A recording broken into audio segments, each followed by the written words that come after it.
Our sun was dying, see? Well, not really dying, but rather changing, transforming. It was about to run out of hydrogen, so it would become a red giant. We realized it. We were not that technologically challenged. We had stargazing. Astronomy, you call it. We had physics. We had chemistry.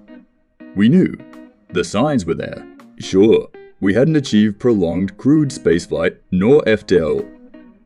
But we had our share of satellites and space telescopes, had sent probes to other worlds in our system. We were thoroughly mapping the other moons that orbited Krumbrecht, as our own home did. What I'm trying to say is that we weren't underdeveloped, not technologically, nor as a society, as some of the more advanced species on the Galactic Council seem to think of us, because we're the newcomers.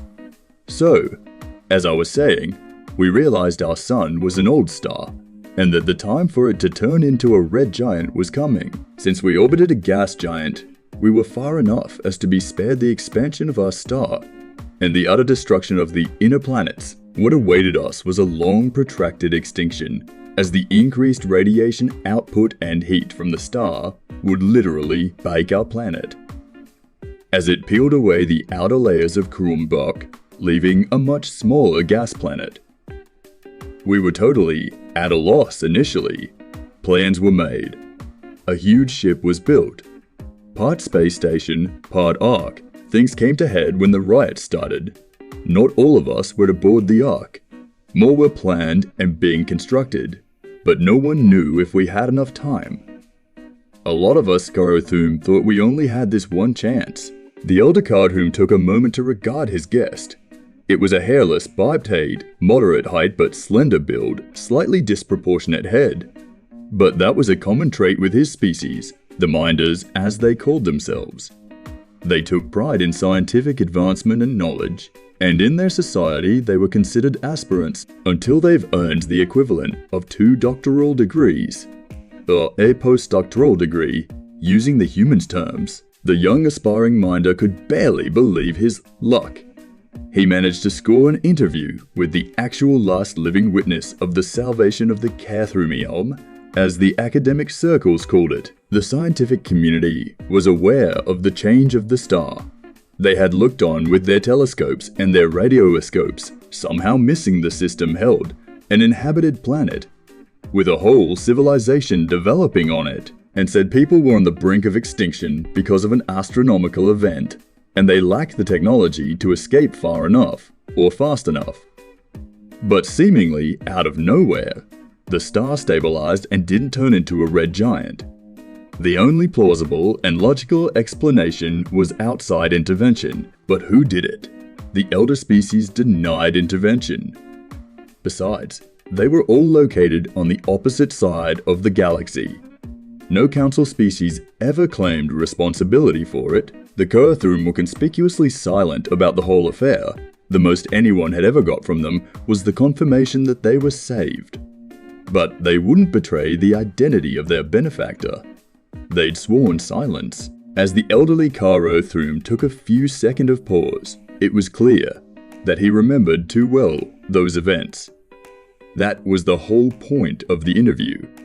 The young aspiring Minder reminded himself. Where were we? Oh yes, the riots, the elder said, and continued. So a lot of us rioted and fought each other and even killed each other, fighting for the remaining places on the first Ark. We were on the far side of our orbit, with Kormobrocht eclipsing our sun when the heavy solar flaring started, the gas giant taking the full brunt of it, shielding us as had happened countless times throughout our history. Evolving on a tidally locked moon of a gas giant has some advantages. Our largest cities were on the limited patch of dusk, the area that seldom got any sunshine. But when the death throes of our star started, thousands of millions flocked to that area, adding to the rioting and creating a crisis. So imagine our dismay when the scientists discovered some strange things on the system's edge. Later we learned it was a small fleet of spaceships. But at the time, no way of accurately knowing what it was. It only added to the panic. especially when we detected that an absurdly large object left formation and headed towards our sun. The other ship stayed put. We didn't know what to make of it. It was chaotic. The crew of the first Ark scrambled and launched, not waiting to check if they were full to capacity. For the rest of us planetside, we only could watch and wait. And we did. Some weeks passed, and the large thing was closer and closer to our sun. A collective gasp was heard when our instruments detected that it had hit the star. No material known to us could withstand the heat in proximity of our star, let alone actually impacting it. We expected the worst. Words can't properly convey the astonishment and relief we felt when, a couple days later, our sun stabilized. Somehow that thing had halted the evolution of a yellow sun. The system had been spared. Some more days after our stargazers confirmed the findings, we realized two things. First, that the strange formation at our system's edge had vanished. We could only find some radiation signature where they had been, detected by our long-range satellites. Secondly, one of said satellites was missing. The elder paused again, and the young aspiring minder could barely contain its excitement. This was it, the culmination, the final point in his postdoctorate thesis. Somehow he managed to find a Korthum willing to talk about the salvation of his species. Which was weird, because of the years of silence, he would ask later. But now the secret was about to come to light. Some months passed. We gave up on ever knowing what that object even was, and what had happened to our satellite, and that's when we met them. Actually, they introduced themselves to us, and told us that they came to apologize. They said they'd thought ours was an uninhabited system. We had such a sparse space presence at the time, you see. The background radiation from Kalmbach had somehow obscured their sensors and the signs of our presence. They said they were explorers and scientists from a planet in a standard system.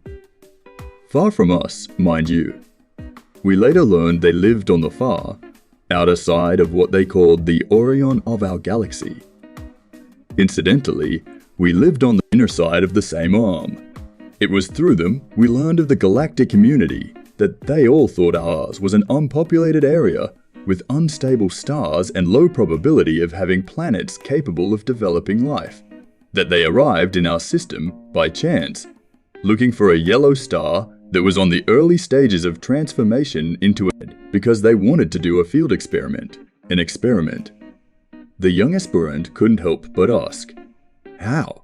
Oh, the technical details are way beyond my education, the elder said. But in a nutshell, these aliens had developed some heavy elements on a space lab of theirs, in a stable point between their planet and their single moon. They thought it could be used to stabilize the output of a star. See?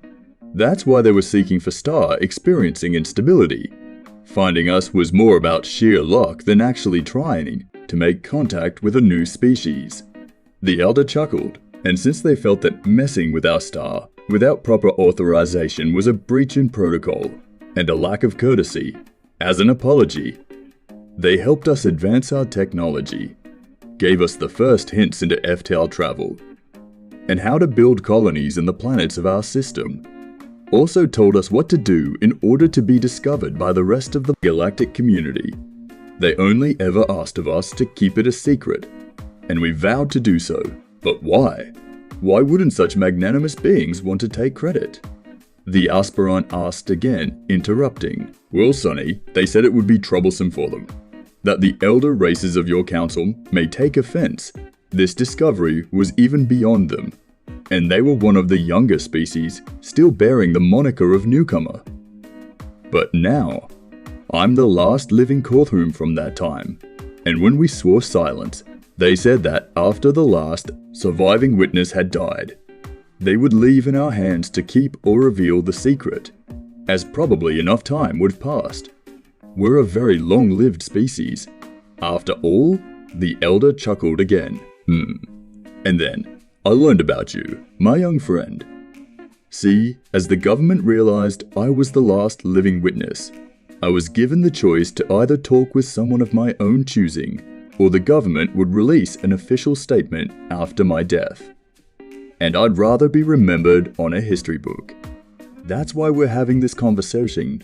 That's all well and good, sir, the aspiring minder said. But you still haven't answered the big question.